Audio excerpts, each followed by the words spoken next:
Salamat sa bagong araw, Lord. Panginoon, maraming salamat sa bagong araw na ito. Maraming salamat sa masarap na tulog. Maraming salamat sa masarap na pahinga. Alam ko po, Panginoon, na ako'y binantayan ninyo at inalagaan ng buong magdamag. Haharapin ko po, Lord, ang araw na ito na puno ng pag-asa sa aking puso't isipan, sa aking buong pagkatao, sa aking buong araw ngayon. Alam ko po, Lord, na hindi mo ako iiwan ngayong araw na ito at patuloy niyo akong sasamahan at bibigyan ng guidance.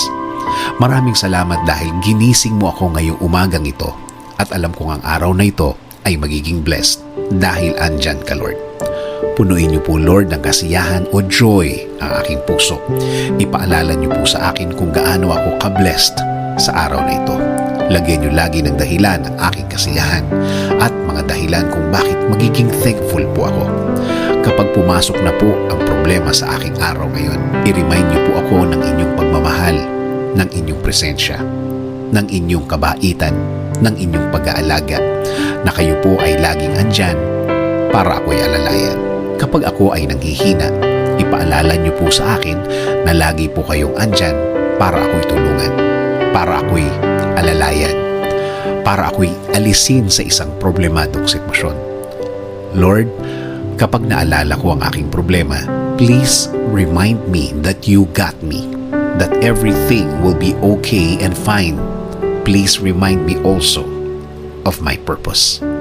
Kung bakit ako nasa mundo, kung bakit ako nabuhay, kung bakit ako andito para sa araw-araw, para paglingkuran kayo at mahalin.